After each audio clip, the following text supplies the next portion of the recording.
अस्सलाम वालेकुम friends, hope you guys well. और ये तहज्जुद से मैं शुरू करती हूँ। आज मैं आप लोगों के साथ तहज्जुद से शेयर करती हूँ। और तहज्जुद ज़रूर पढ़नी चाहिए, क्योंकि ये अल्लाह ताला से उस टाइम जब रात में सब सो रहे होते हैं तो उस टाइम मांगने का टाइम होता है। अल्लाह ताला कहते हैं कि जिस टाइम सोने का टाइम है, जिस टाइम अपनी नींद ख़राब करके आप तुम मुझसे मांगो, तो अपने बंदों को कहते हैं। तो ये है कि जो तहज्जुद में मांगा जाता है तो वो ज़रूर कबूल होता है। वैसे तो सारी दुआएं कबूल होती हैं जो जायज़ है, लेकिन यह है कि तहज्जुद में उठकर आप अपनी नींद ख़राब करके एक दिल से एक चीज़ मांग रहे हो अल्लाह ताला से, तो वो ज़रूर कबूल होती है। तो तहज्जुद ज़रूर पढ़ा करें। अच्छा, मुझे किसी ने इनबॉक्स किया था इंस्टाग्राम पे, अपनी स्टोरी शेयर की थी मुझसे। और मैं उनका नाम तो नहीं मेंशन करूँगी, उन्होंने मुझे मना किया था। लेकिन यह है कि उस स्टोरी में ये था कि मेरे ससुराल वाले मुझे बहुत तंग करते हैं, मेरे शौहर मुझे मारता है, खर्चा नहीं देता, और मेरे 2 बच्चे हैं, और मेरी लाइफ अच्छी नहीं गुजर रही, और मेरी शादी को शायद 10 साल हो चुके हैं। तो मैं तंग हूँ, अभी तक तंग हूँ, और मैं पढ़ी लिखी थी, मैं कमा भी नहीं सकती, और मुझे खर्चा भी नहीं मिलता, मेरी इज़्ज़त भी नहीं होती। तो मैं चाहती हूँ कि मैं अलहदगी कर लूँ। तो आप मुझे थोड़ा सा गाइड करें। लेकिन मैं बस यही कहूँगी कि, और लोग मुझे कहते हैं कि बच्चे हैं, रह लो तो ज़्यादा बेहतर है, बच्चों का क्या होगा। तो मैं सिर्फ एक बात कहती हूँ कि देखें, जो चीज़ आपकी है ना, वो सिर्फ आपको ही मिलेगी। ऐसा नहीं है कि अल्लाह ताला ने अगर रिश्ता बनाया है और अगर वो रिश्ता नहीं चल सकता तो उसे ख़त्म कर सकते हैं। ये हमारे पास राइट है। आपने रिश्ता चलाने की कोशिश की, लेकिन वो नहीं चल पा रहा, एक चीज़ आपकी है ही नहीं, तो आप उसे ज़बरदस्ती अपने पास नहीं रख सकते, तो आप उससे अलहदगी भी कर सकते हैं।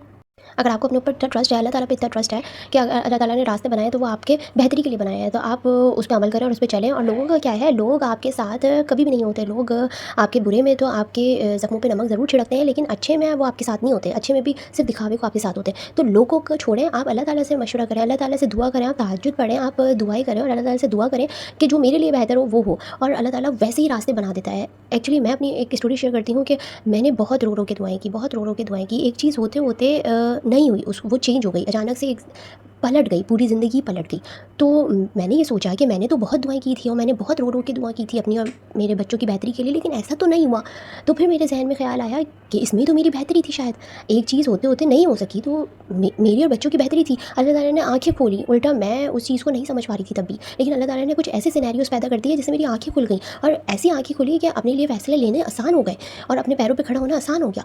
तो मैं ये चाहती हूँ कि लोगों की बातें सुन के बेहतर है कि अपने दिल की सुनो, अल्लाह ताला से मशवरे करो, अल्लाह ताला से दुआएँ करो। अल्लाह ताला वैसे ही रास्ते बना देते हैं जैसे अल्लाह ताला ने हमारे लिए बेहतरी लिखी होती है। और मैं ये सोचती हूँ कि वो कैसे ससुराल वाले होते हैं, वो कैसा शौहर होता है कि जो जिनको अपने बच्चों का ख्याल नहीं होता, और वो कैसी कहते हैं जैसे सास ससुर होते हैं जिनको अपने बेटे का ख्याल नहीं होता।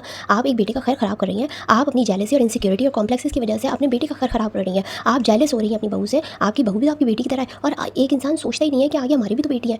लेकिन अल्लाह ताला सब पे खैर का वक्त लाए। मैं सिर्फ ये कहना चाहती हूँ कि एक इंसान जब शादी करके अपनी बहू को लेकर आता है ना, तो वो उसकी ज़िम्मेदारी होती है कि उसका बेटा उसको खुश रख रहा है कि नहीं रख रहा। ये अल्लाह ताला की यहाँ पूछ गिछ होती है। हम तो ये कह देते हैं कि तुम लाए थे शादी करके, अब तुम भुगतो। नहीं, ये अल्लाह ताला उस औरत से भी पूछगिछ करेगा, उस आदमी से भी पूछगिछ करेगा जो उसके माँ बाप थे। और मैं उन लेडी को ये मशवरा ही दूंगी कि अगर आप समझती हैं कि आप काबिल हैं, तो आपको अपने लिए बेहतर फैसला कर लेना चाहिए, क्योंकि आपके बच्चों पे भी बुरा असर पड़ता है इन चीज़ों का। तो आपको अपने बच्चों के लिए तरबियत देनी चाहिए उनको। लेकिन हाँ, बस माँ का ये है कि माँ के अंदर कॉम्प्लेक्स और इनसिक्योरिटीज़ ना हो, क्योंकि वो बच्चे में आती है। बस आपके अंदर कॉम्प्लेक्स और इनसिक्योरिटीज़ ना हो, बाकी आप अकेले तरबियत कर सकती हैं, बहुत बेहतरीन कर सकती हैं। बस मैं ये कहती हूँ कि किसी लिए कोई बददुआ ना करें, बस अपने लिए बेहतरी की दुआ करें। और अल्लाह ताला आपकी नीयत अगर अच्छी है, बेहतर है, और आपकी नीयत साफ़ है अपने लिए और अपने बच्चों के लिए, तो आपके लिए बेहतरीन ही होगा, आपको बेहतरीन ही मिलेगा। और जिनकी नीयत ख़राब थी तो उनको बुरा ही मिलेगा। अल्लाह ताला की अदालत में फ़ैसले छोड़ दें, अल्लाह ताला पे छोड़ दें फ़ैसले। आपने जब अल्लाह ताला पे फ़ैसले छोड़ दिए हैं तो फिर अल्लाह ताला जाने और वो बंदा जाने। लेकिन अगर आपने अपने मसले लड़ झगड़ के हैंडल करना है, खुद से हैंडल करना है, तो फिर अल्लाह ताला की अदालत में कोई केस नहीं जाता। आप अल्लाह ताला पे छोड़ दीजिए, अल्लाह ताला बेहतरीन करते हैं, और अल्लाह ताला पे यकीन करिए। चलिए, आज का ब्लॉग अच्छा लगा हो तो लाइक करें, सब्सक्राइब करें और चैनल को शेयर करें। थैंक यू, अल्लाह हाफ़िज़, अपना बहुत ख्याल